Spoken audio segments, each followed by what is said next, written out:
Hello everyone and welcome back to Xbox Nation. My name is Fletcher and this is the video where we cover the upcoming games for this week. There are some insane games coming to Xbox this week, including quite a few that are eagerly anticipated. We even have quite a few of these entering Xbox Game Pass, so make sure to keep an eye out for that icon in the top right hand corner of the screen. With that, let's dive right into the games though, coming our way for this week.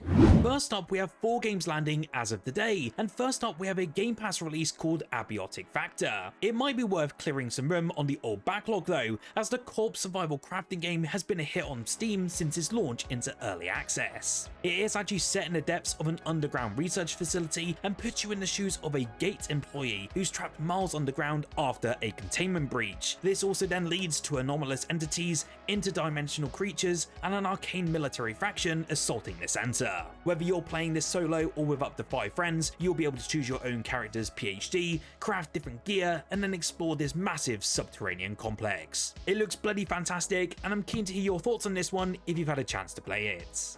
Wildgate also launches onto Xbox on the very same day, and if you want a game like Sea of Thieves but hosted in space, then this one needs to be on your radar. In this game, it's your job to essentially build a thriving spaceship with a team of up to 4 players, and you'll be upgrading its capabilities while also venturing into dangerous stretches of space, and that's called the Reach. Basically, you'll be attempting to defeat your enemies and then potentially escape with the artifact, which is a relic that will win you the match if you're able to keep it. As you can tell, it takes the form of a PvP multiplayer shooter featuring a mix of ship-to-ship combat and fast-paced first-person action. In fact, Wildgate has actually proved pretty popular in its open beta stage, racking up over 120,000 matches and over 500,000 wishlists, and it does suggest that today's release could end up being a massive hit for 2025. Are you going to be diving into Wildgate? You'll have to let me know down below.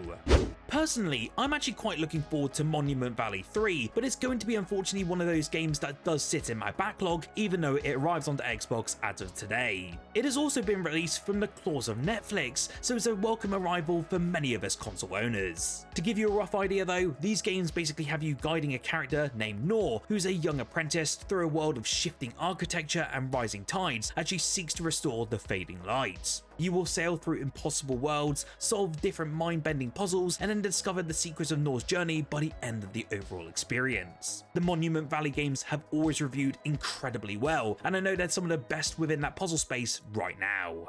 I mentioned Luto in a previous video at the start of July, and I know many of you were actually quite surprised to see a decent looking horror game, especially made by such a small indie team. If you're unfamiliar though, this is a first-person psychological horror experience that explores grief and isolation. Upon doing some more research for this video, Luto does see us assuming the role of someone who's actually unable to leave their very own home, and you're then trapped by something deeper than the walls here. All of the familiar spaces that you will know will then twist into uncanny and strange things, and every step forward does challenge the urge for you to turn back. It looks totally horrifying and really looks to delve deeper into that psychological element like we saw with the demo of Silent Hill PT. Honestly, I do dig it, but I'm not a fan of horror games and I certainly won't be playing it, but if you are interested in Luto, you can grab it and play it right now.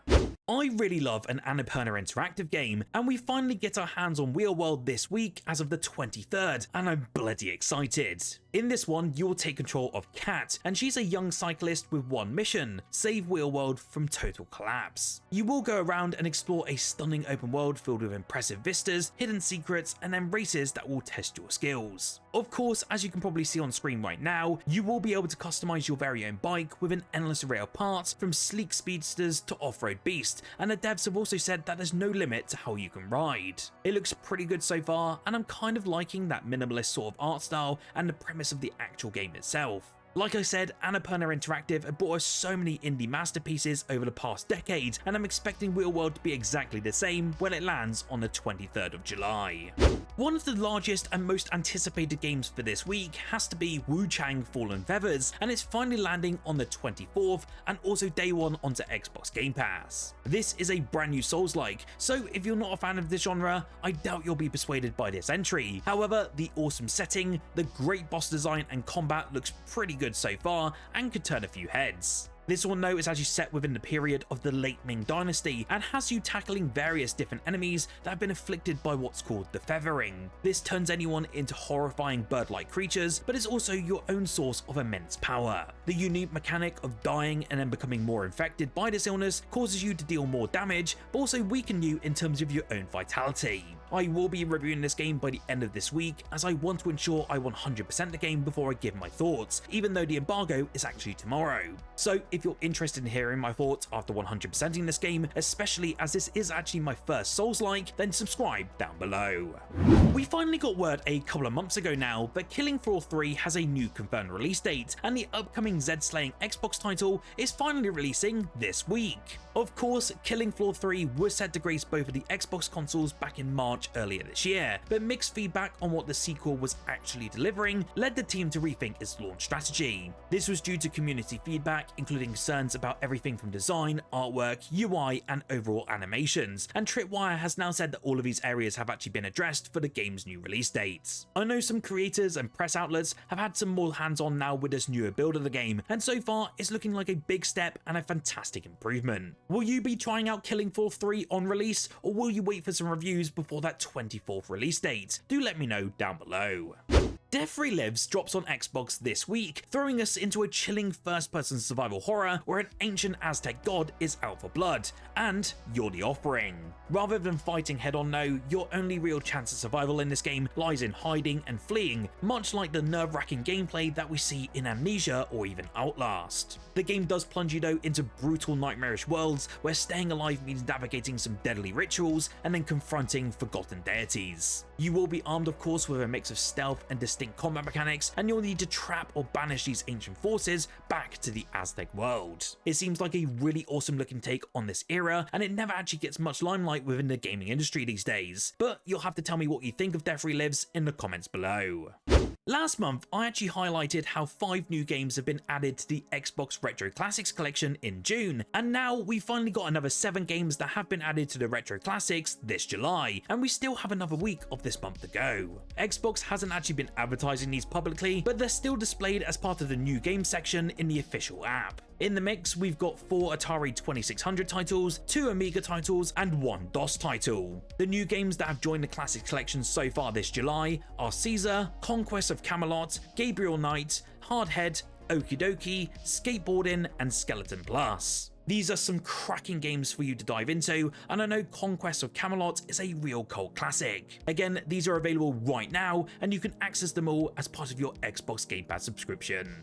Well, out of nowhere, Xbox decided to grace us with a shadow drop this week onto Xbox Game Pass, and it's none other than Descenders Next. That's right, the mountain and snowboarding game that got delayed a little while ago now is actually available to play right now with your Xbox Game Pass Ultimate and PC subscription. If you're unfamiliar with this game though, essentially you'll be going down multiple different cliffs and mountains, either on a snowboard or mountain board, and then you must do so with minimal deaths and as quickly as possible. It's very reminiscent of games like Riders Republic, but I do know that the actual first game known as Descenders was a pretty big indie hit on Xbox, let alone Xbox Game Pass. The devs here are also promising a ton of content down the line as well, with larger maps, more modes, and also a larger variety of sports for us to try. Again, this is out right now, so it's well worth a download if you get a chance.